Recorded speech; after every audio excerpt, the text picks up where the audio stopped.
Before we begin, this video is sponsored by our friends at Omaze. Omaze is giving you a chance to win this gorgeous, pearly white 1965 convertible Volkswagen Beetle powered by a Tesla battery.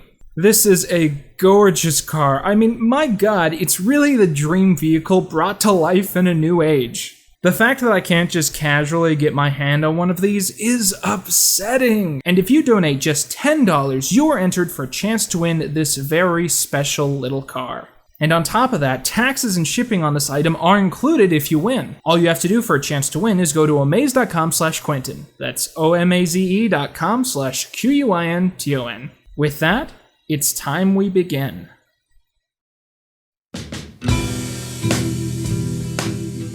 Abbey Road is one of the greatest albums of the late 20th century. It's a fantastic frozen moment in the lives of the most famous band of all time, telling a magnificent and emotional story through its operatic proceedings. Sometimes the Spotify playlist I put on will play just one song, and I immediately have to stop it and listen to the whole album from start to finish. There is no other correct way to experience Abbey Road than this. But what stands out the most about the album is the cover, which is so simplistic yet so unforgettable.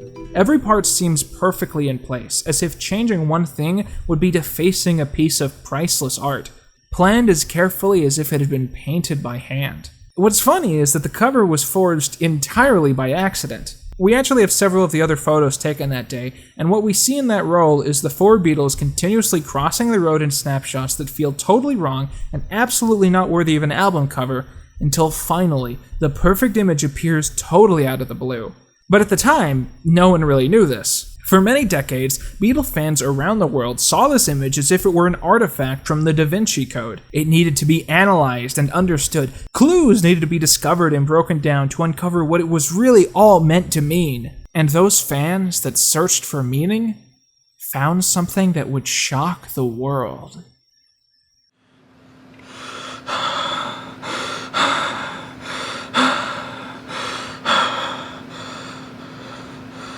What the fuck? Yes, on the cover of Abbey Road, Paul McCartney isn't wearing shoes. When this was first uncovered shortly after the album's release, conspiracy theorists and college stoners across the world agreed that this could only mean one thing. In 1966, the real Paul McCartney died in a car accident. The remaining three Beatles, possibly with the assistance from the British government, chose to cover up his death and seek a lookalike replacement to fill his place. The replacement chosen, whose name was either William Campbell or William Shears, filled in the dead Beatles spot perfectly, and in the remaining 3 years, the group would hide clues in their album seeking to reveal the truth about what had really happened. Now, I hate to burst anyone's bubble here, but none of this is actually true. Paul McCartney is still alive, he still makes albums, and in the most horrific revelation of all, he still wears shoes. But for many years after the Beatles broke up, and again after the invention of the internet, many people believed that he was, in fact, dead as a doornail. To this day, fringe eccentrics are still trying to prove that all of this is true, many releasing tell-all books and documentaries trying to reveal the Beatles' darkest secret. Today I would like to take a deep dive into the Paul is dead phenomenon, partially because I am very much a Beatle enthusiast and I so rarely get to talk about it on this channel, but also because I believe Paul is dead to be one of the first prototype conspiracy theories. In some weird way, if we understand the mentality of Paul is dead, how it gained traction and why its followers still justify it to this day, the general spread of misinformation in a modern age will make a bit more sense. And so, ladies and gentlemen, let me take you down, because I'm going to, on a tragical history tour of fiction and fools, lies and intrigue. Come along for the ride. We're dying to take you away.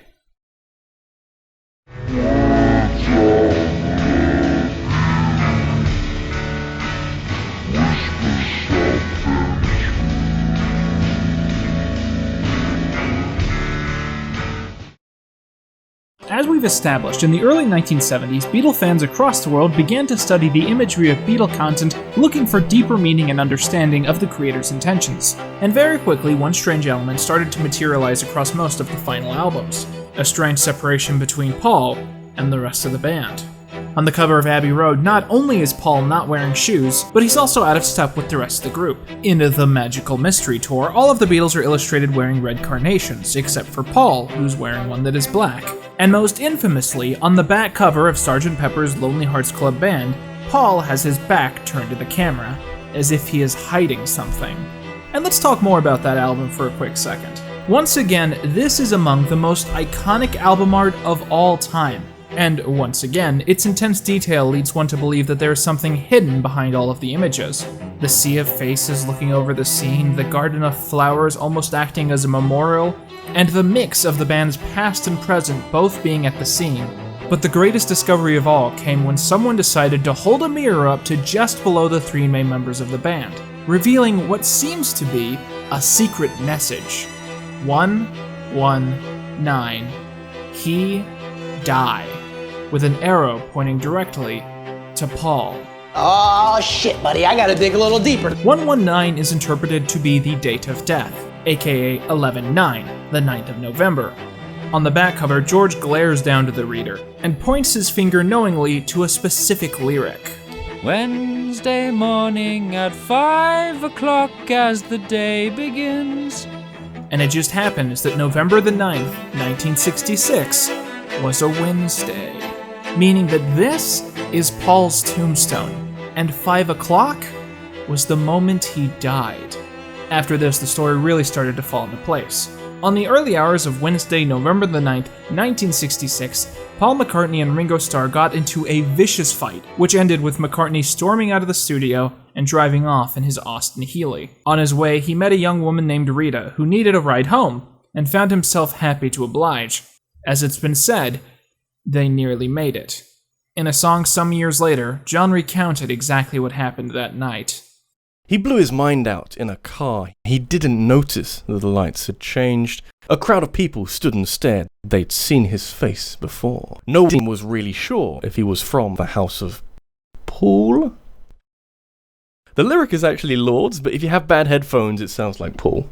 Once one realizes that this was Paul's ultimate fate, the imagery of many Beatle albums seems much more sinister. Again, on the cover of Sgt. Pepper's Lonely Hearts Club Band, a doll sits to the right side of the frame. To its right sits a driving glove, covered in blood.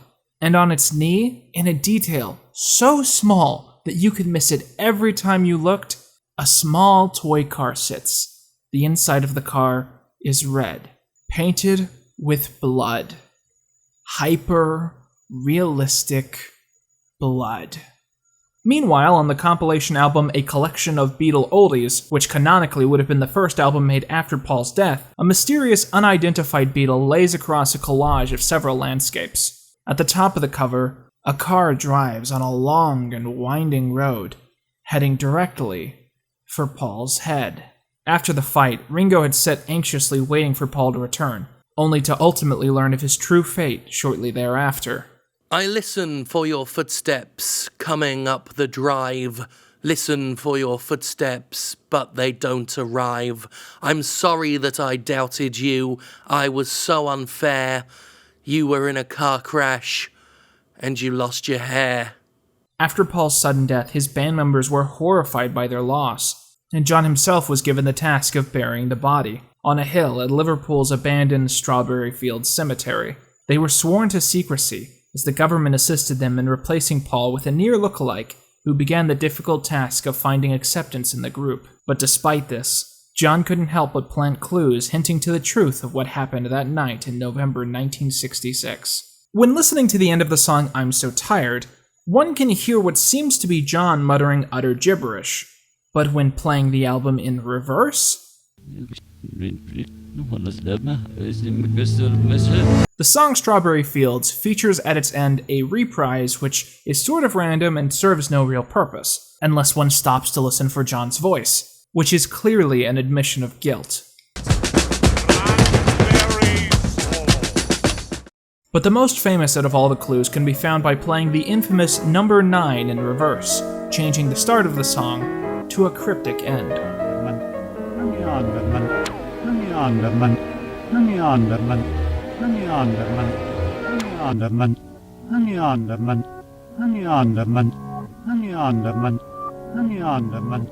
But if Paul McCartney was dead, as it certainly seems to have been the case, then who was the man who continued to live his life? Well, around the same time, a Canadian man named William Campbell is said to have existed before he suddenly went missing and was never heard from again. This new Paul, Fall as he has been called, was none other than Campbell with a little bit of surgery, by his own admission through his own music. Love by you, show my gratitude, gratitude, gratitude. Okay, now let's listen to that backwards. Push this out, push this out, push this out. I'm washed.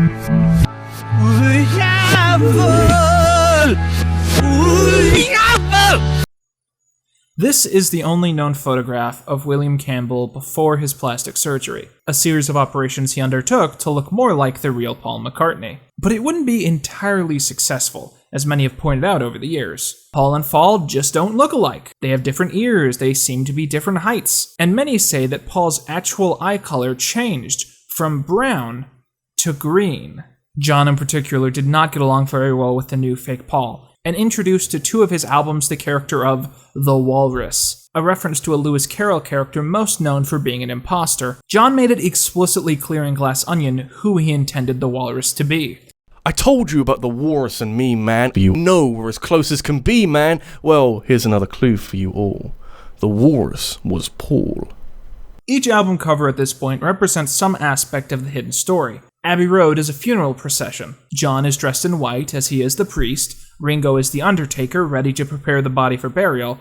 George is dressed as a lowly gravedigger, and will be the last to leave. And Paul, walking without shoes in the proper burial style, is the corpse. In the back of the scene, a Beatle sits alone, representing the true Paul who had been lost, with a license plate that reads 28 if. If Paul had been alive, he would have been just over 28 at this time. Sgt. Pepper's Lonely Hearts Club Band is an illustration of Paul's secret funeral, with mourners gathered to lay Paul to rest. And while the original cover of Yesterday and Today featured a rather innocent image of the Beatles having just murdered a series of babies, the more sinister cover, which actually went to press, clearly depicted Paul separated from the rest of the Beatles in what looks to be a metaphorical coffin. Once you've learned to see the Beatle discography like this, these clues can be found almost anywhere. In the El Submarine movie, during the first scene in the submarine, this shot shows all of the Beatles together, with an additional fifth figure, that being Paul duplicated onto a screen. There are two Pauls, one of them is fake. In the film, The Ruddles' All You Need Is Cash, Eric Idle plays two characters. One is a parody of Paul, and one is a reporter, who while crossing Abbey Road at the end of the film is killed by a car in the exact position that Paul would be on the cover of the album, indicating that Paul is dead. And the biggest piece of evidence? In 1993, Fall released a live album entitled Paul is Live, which is exactly what he would do if he was actually dead and he didn't want us to catch on to the fact that he wasn't alive! Now, as we've discussed, everything here is hogwash. None of it is true, and frankly, it's much too cartoony to really be believable, and yet it captivated so many, and I wonder if even some of you in the audience now are expecting there to be some kernel of truth to all this. Maybe the quartet really did hide all these clues, inventing this theory for fun and trying to confuse people. Maybe the clues were there, but people weren't really connecting the dots in the right way, and the actual conclusion wasn't what people thought it was. Well, let's discover the truth together as we move on towards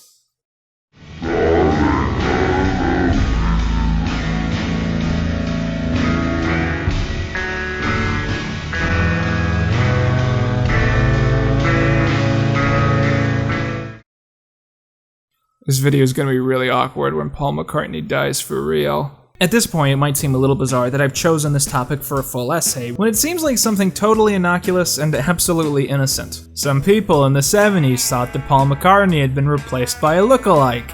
That's sort of interesting, but it doesn't seem to pertain a lot to our modern world outside of it just being a bit of history. Well, if you feel that way, I think you're wrong. The Paul is dead theory happens to be one of the first widespread conspiracy theories or hoaxes which was brought about by a large amount of people. Today it's either treated like a joke or something totally non-literal, but at the time a considerable amount of people bought into this. And it's for the exact same reason that people buy into our current conspiracy theories.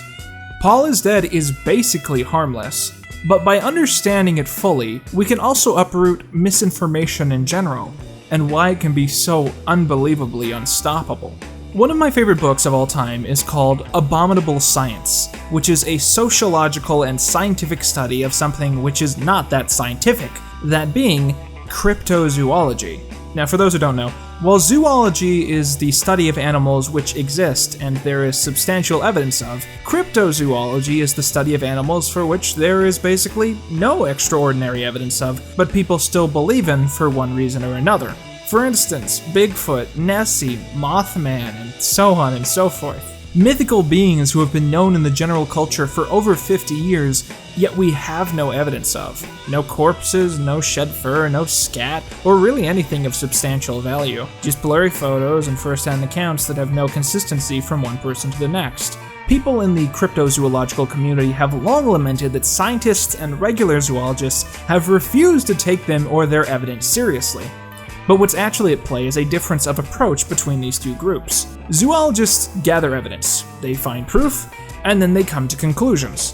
Cryptozoologists choose a specific conclusion and then hunt for evidence, any evidence, that they are the people who are in the right. Because of this, zoologists have a high standard for proof, and cryptozoologists do not. A cryptozoologist will look at a grainy photo of a hairy creature and will say, "Look, that has to be evidence that I'm right about Bigfoot."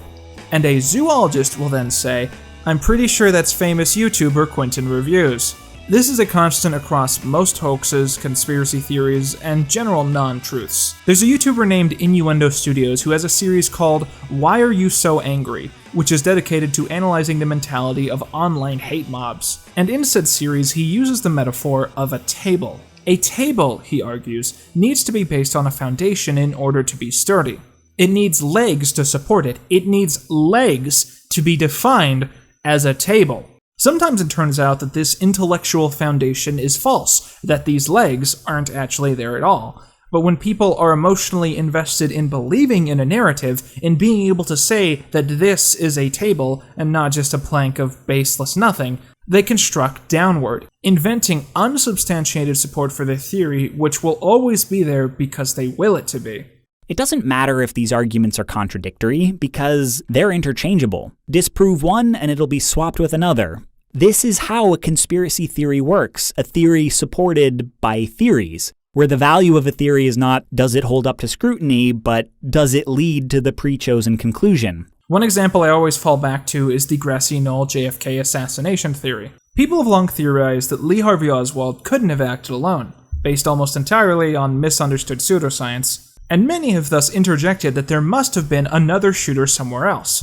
Case in point, at the grassy knoll. Those looking into this theory studied an image from the assassination and found deep in the grain of the image what they believed to be a man wearing sunglasses and a badge, partially hidden behind what looks to be discharge from a gun.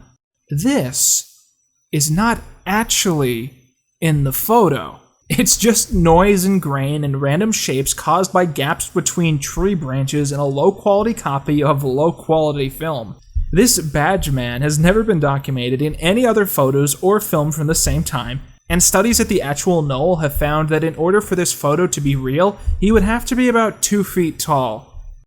A few years after this theory gained steam, a documentary crew trying to give credence to the conspiracy theorists were given testimony from an alleged eyewitness, who claimed that he was the man at the grassy knoll, and that he saw 2 other men who shot Kennedy, and that those 2 men then got away. Why he waited several decades to tell anyone about this is anyone's guess. But those in charge of the documentary then turned around, looked at the grassy knoll photograph again, and then found and presented 2 brand new figures just to prove that this man's claims were correct.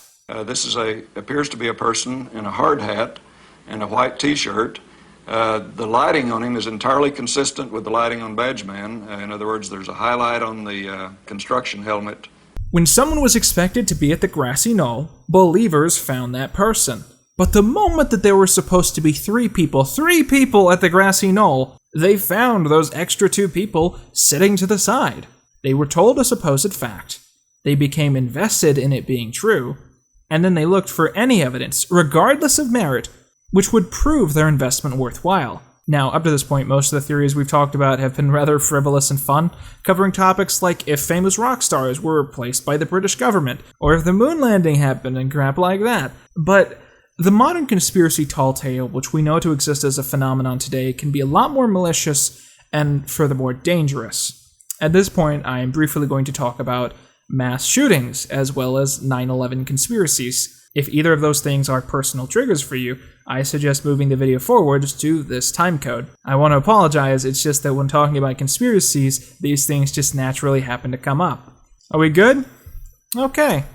Alex Jones clip in 5, 4, 3, 2.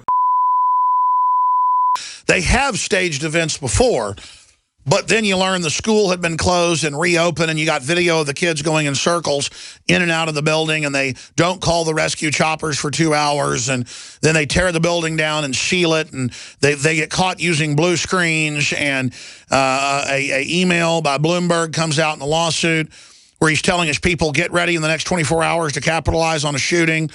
So Sandy Hook is a synthetic, completely fake, with actors, in my view, manufactured. I couldn't believe it at first. Perhaps the most abhorrent yet popular of modern conspiracy theories is that numerous tragedies, specifically shootings, have all been false flag productions created by the US government, usually under the justification of wanting gun control. Because as we all know, when the American government enacts conspiracies to orchestrate secret plots, they're always doing it to help the left. There's two things that are scary about those who believe in theories like this. The first is that there are victims to these falsehoods being spread around, specifically the survivors of these tragedies, who are often harassed by believers with threats of violence based on the fact that many seriously don't believe them to be real human beings. This is supposed to be a man of God, but yet he's told the whole world that 26 people died in his church when nobody died. He's a liar. Comment you just made, knowing my 14-year-old daughter's laying... You're a liar, Frank. You're a filthy liar, Frank. People who have come close to dying at the hands of madmen have to fear for their lives from more madmen because people like Alex Jones tell their audiences blatant lies. And the other factor is that there is no real way to dissuade most of these mobs. They were never convinced by any real tangible evidence. They just chose to believe in something on the fly, and so if you disprove something they say, they'll just fall back on another claim, and that'll continue forever and ever and ever. This is also something that's very common with 9/11 conspiracy theorists. Whenever truthers are actively shown that any tenet of their beliefs are completely wrong, instead of taking in this information for even 1 second to consider, they tend to immediately pivot and replace that load-bearing theory with a completely new one. And from their perspective, doing anything but this would mean that they've been actively wasting their lives. This is a table. I've been saying for years that it's a table. If it turns out that it's not a table, I look like a massive idiot. So it has to be a table. And jumping back to the lighter topic of our video, this is exactly the basis for where Paul is Dead believers pull their perspective. They choose to believe something is true, and so they look for any evidence that it might be true, and of course they find it, because why wouldn't they? The persuasive power of implication comes through the most clearly during the supposed backmasking messages that believers have found, playing the records in reverse, which are essentially entirely gibberish. But when you take relative gibberish and add captions to them, your mind sort of fills in the gaps and you automatically believe whatever you've been told. For instance, at the end of Strawberry Fields, when John is supposed to be saying, "I buried Paul," well, the anthology release of early takes of the song revealed that he was in fact saying,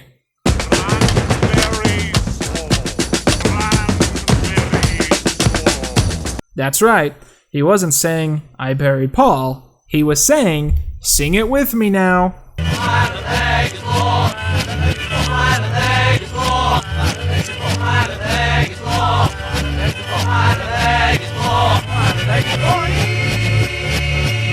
There's literally a sea of evidence for Paul is dead that is so massive that I could sit here for hours debunking all of it, telling you all about how Paul's eyes were dark with a hint of green and it just only shows up in good lighting, and how the theoretical drum tombstone uses the American system for dates instead of the British, and 1,000 other things, and at the end of the day it would still be possible for believers to find evidence that I hadn't touched yet. Instead, I want to discuss one anecdote of the theory which I feel totally represents exactly how silly it is. Around the time that John Lennon was working on Sgt. Pepper, he had begun to hear whispers that teachers, desperate to get their students interested in projects, had begun assigning them homework analyzing the lyrics written under the Lennon-McCartney label. Much like Frost and Shakespeare beforehand, what was being taught often had nothing to do with what Paul or John had actually intended. This inspired him to write I Am the Walrus, which is filled with lyrics which make no sense on purpose and were just trying to confuse people trying to find meaning in his music. But people did find meaning despite him trying to make it impossible, believing that the walrus was somehow important to who John was, and that it represented some deeper aspect of his personality or his view on the world.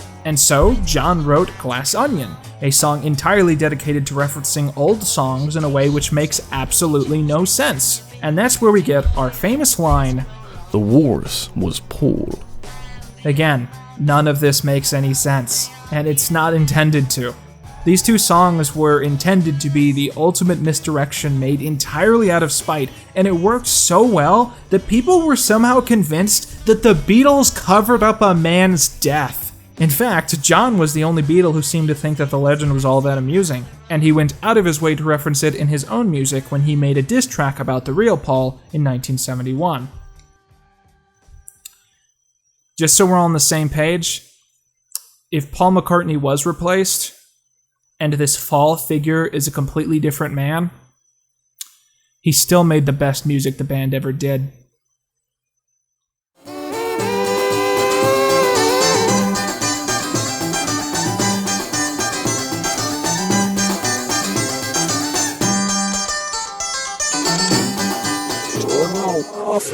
In the early 1970s, people thought Paul McCartney was dead. It was a theory which made no sense, which blew up globally. And the question is, why?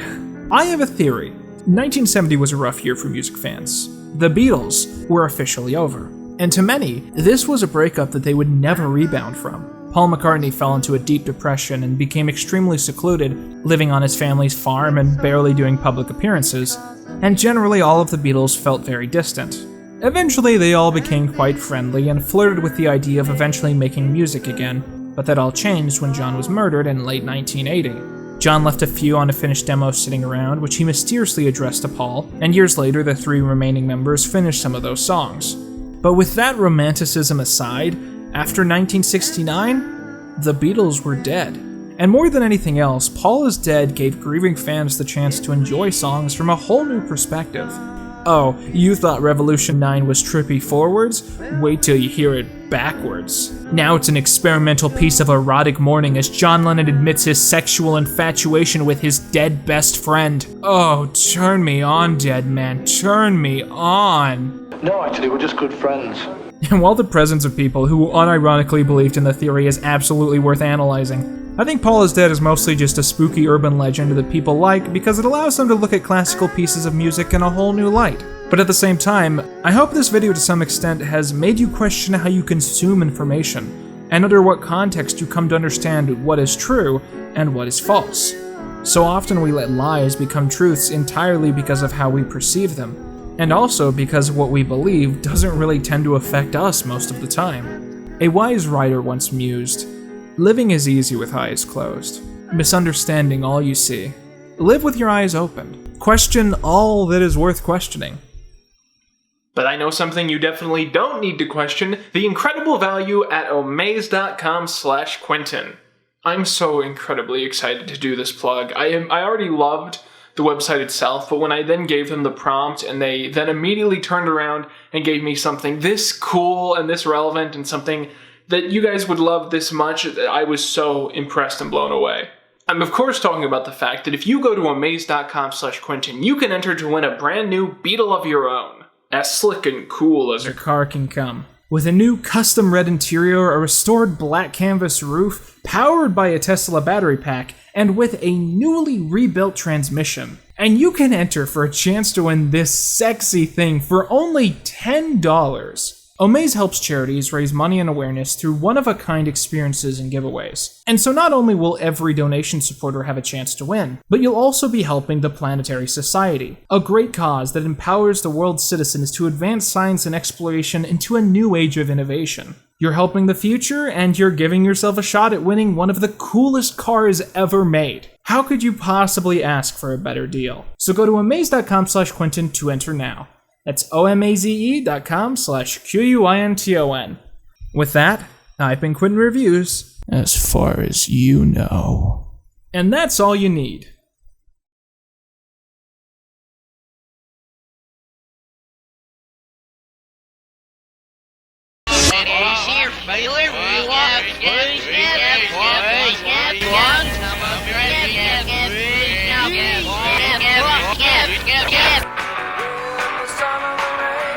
Sit down, son, your blood helps understand. It's never here, and there's your boss, it's getting out of the wheel. Well,